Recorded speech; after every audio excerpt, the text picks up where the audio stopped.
फाड़ने के बाद उसे फाड़ा गया है। झंडा फाड़ने को लेकर यह पूरा विवाद में एक व्यक्ति गंभीर रूप से घायल हुआ है। विशेष समुदाय के शख्स पर फरसे से वार का आरोप लगा है। एसपी ने जमीन विवाद को बताया मामले को शांत कराने की कोशिश पर मौके पर भीड़ इकट्ठा हो गई है। नावाडीह थाना क्षेत्र का यह पूरा मामला बताया जा रहा है। और मृत्युंजय हमारे संवाददाता ज्यादा जानकारी के साथ फोन लाइन पर जुड़ रहे हैं। मृत्युंजय, एक झंडे को फाड़ा गया है, उसी से जुड़ा ये पूरा विवाद, फिलहाल क्या स्थिति है? मैं आपको बता दूं कि आज शाम की घटना है और जिस तरह से एसपी ने बताया कि जमीन विवाद है और बरसों से चला आ रहा है, लेकिन जो जानकारी मिली है वहां के लोगों ने जो जानकारी दी है कि एक झंडा गड़ा हुआ था, उसी को जो एक विशेष समुदाय के व्यक्ति ने उखाड़ने का प्रयास किया, भले जमीन विवाद हो। उसके बाद यह मामला हुआ। उसके बाद जो व्यक्ति है उसके द्वारा एक व्यक्ति को फरसे से वार कर दिया, जिसमें घायल हो गया। उसके बाद पूरे ग्रामीण क्षेत्र में जो है एक तनाव का माहौल हो गया। जैसे ही पुलिस को जानकारी मिली, मौके पर एसपी खुद कैंप कर रहे हैं और मामले को सॉर्ट आउट करने की बात कर रहे हैं। लेकिन मृत्युंजय, आपको रोकना चाहूंगा और मनोज एसपी हमारे साथ फोन लाइन पर जुड़ रहे हैं। मनोज जी, ये पूरा विवाद क्या है और अब तक इस पूरे मामले में कितनी गिरफ्तारियां हुई हैं? इसमें पुराना जमीनी का विवाद है। इसमें कोर्ट वगैरह में भी उसका टाइटल सूट वगैरह चल रहा है। तो जिसका पोजीशन में है वो मुस्लिम समुदाय का है और जो विवादित है वो जमीन को लेके, तो वो बहुत दिनों से कोर्ट में भी उसका केस चल रहा है और इसका सीओ वीडियो में भी सीओ को ये एसडीओ के कोर्ट में भी उसका विवाद चल रहा था। तो बेसिकली वो अपना दावा करके उस पे जमीन पे रह रहा था। उसी में इनका हल्का ये उसके बगल में मंदिर है, एक मंदिर को लेके भी जमीन का विवाद था जी। तो वहाँ पे कोई रामनवमी को लेके कोई विवाद नहीं है, कम्युनल विवाद नहीं है। दो आपसी जमीन को लेके पर्सनल मैटर है। इस पे वो लगता है जो दूसरा पक्ष के आदमी जो दवा कर रहा था, आ रही है कि वहां पर एक झंडा लगा हुआ था, धार्मिक झंडा था, उसे उखाड़ कर फेंक दिया गया। नहीं, इस टाइप का कोई मैटर नहीं आया है। वहाँ पे जो झंडा है सारा हमको जो थाना प्रभारी फिलहाल मौके पर स्थिति क्या है?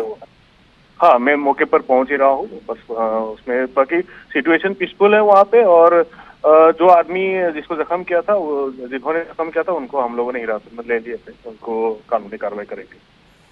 मनोज जी, आप हमारे साथ जुड़े, आपका बहुत बहुत शुक्रिया। बोकारो एसपी को आपने सुना, कह रहे हैं कि स्थिति फिलहाल सामान्य है। वो खुद मौके पर पहुंच रहे हैं और स्थिति को काबू करने की कोशिश की जा रही है। और रामगढ़ से बड़ी खबर मिल रही है। दुर्गा पूजा मेला के टोले की झांकी में आग लग गई है। बिजली का तार सटने से झांकी में आग लगी। झांकी जलकर पूरी तरह से खाक हो चुकी है। आग लगने के कारण अफरा तफरी का माहौल है। ग्रामीणों ने आग पर काबू पाया। घटना में कोई हताहत नहीं हुआ है। पुलिस मामले की जांच में जुट गई है। घुरकुंडा ओपी क्षेत्र का यह पूरा मामला। एक्सक्लूसिव तस्वीरें समाप्त की टेलीविजन स्क्रीन पर। ऐसा लग रहा है इन तस्वीरों में जैसे पूरा का पूरा शहर आग की आगोश में है, लेकिन बताया यह जा रहा है कि दुर्गा पूजा मेले के टोले में झांकी में आग लगी है। बिजली की तार से सटने के कारण, यानी कि बिजली की तार की चपेट में आने के कारण झांकी में आग लग गई। झांकी जलकर पूरी तरह से खाक हो चुकी है। आग लगने के कारण अफरा तफरी भी मची। ग्रामीणों ने आग पर काबू पा लिया गया है। घटना में कोई हताहत नहीं हुआ है, ये अच्छी खबर है। घटना में कोई हताहत नहीं हुआ है। पुलिस मामले की जांच में जुटी है, लेकिन तस्वीरें डराने वाली हैं।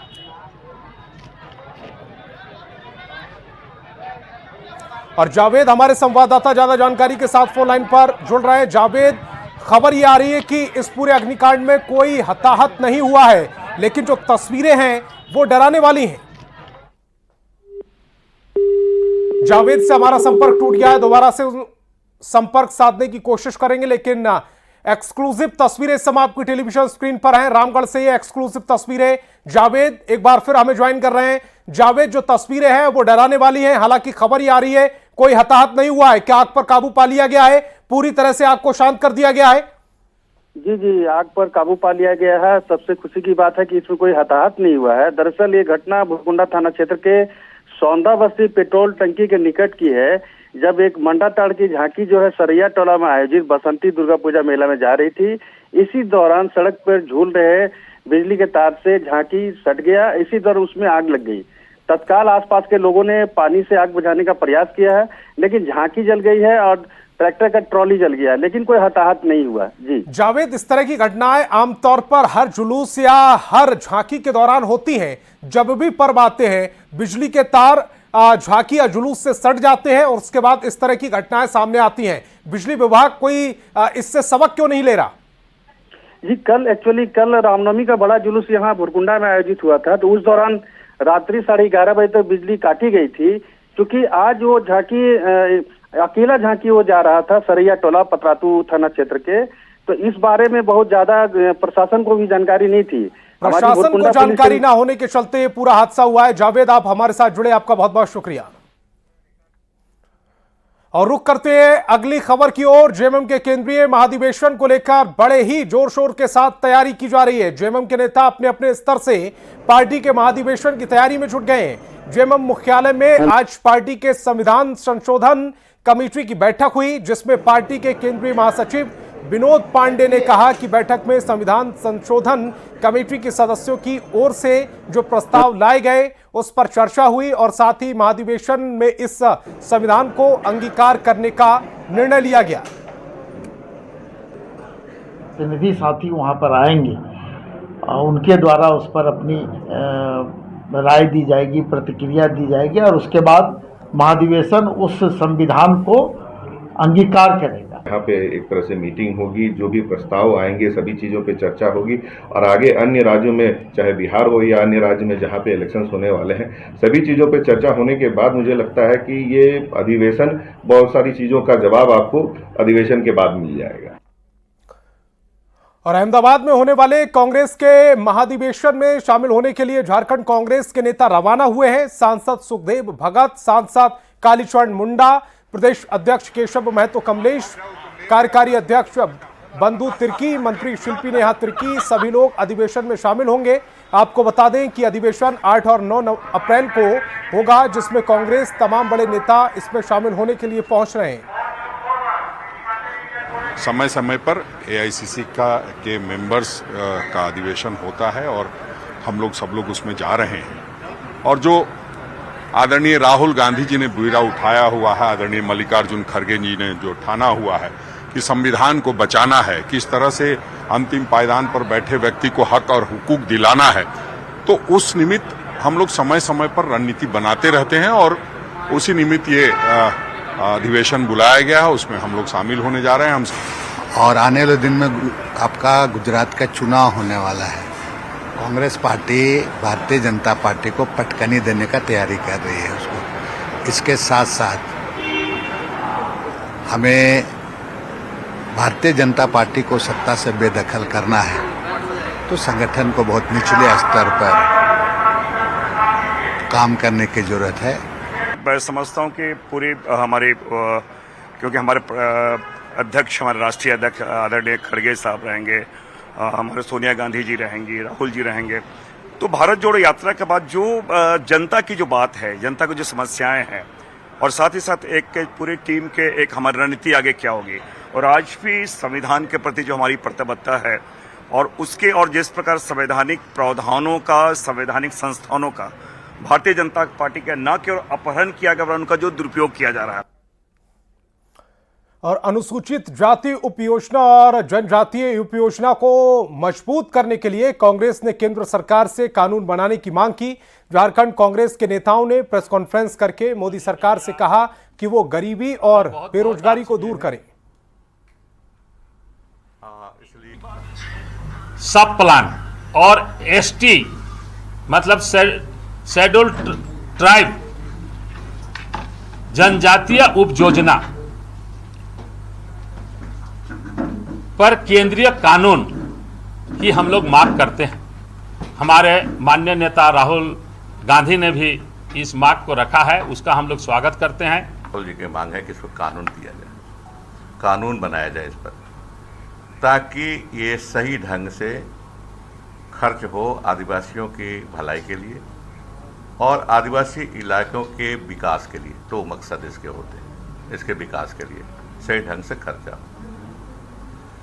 ये इस पर कानून बनाया जाना चाहिए। ये जो डिमांड है कि इसको कानून का रूप दिया जाए, ये भारत के संविधान द्वारा प्रावधानित, इससे हटकर इतर कोई मांग राहुल जी नहीं कर रहे, अखिल भारतीय कांग्रेस कमेटी नहीं कर रही है और झारखंड प्रदेश कांग्रेस कमेटी नहीं कर रही।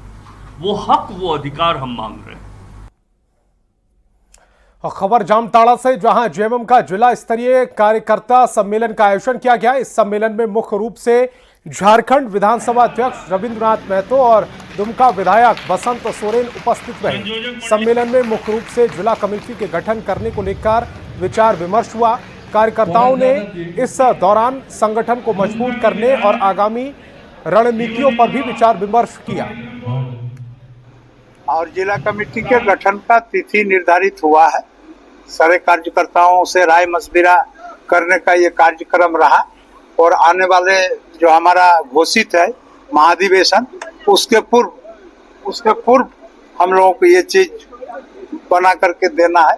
उसी में कार्यकर्ता से सलाह मशविरा करने के लिए हम लोग यहाँ पर उपस्थित हुए हुआ है और देखते हैं कार्यकर्ता का रुझान किन मान्य सदस्यों पर होगा, किन व्यक्ति पर होगा, जो आने वाला समय में हमारा इस जिला का दिशा और दशा दोनों ही तय करेंगे। कमेटी का गठन होना है और सही ढंग से गठन हो, इसी को लेकर चर्चा थी और सारे लोगों से मुलाकात करनी काफी दिनों हो गए थे, तो इस कारण से मुलाकात भी होनी थी। तो आज मुलाकात सब लोगों से हो गई और सबको निर्देश भी चला गया है, तो औपचारिक मुलाकात हुई। केंद्रीय रक्षा राज्य मंत्री संजय सेठ ने सीएम को एयर शो में शामिल होने का निमंत्रण दिया।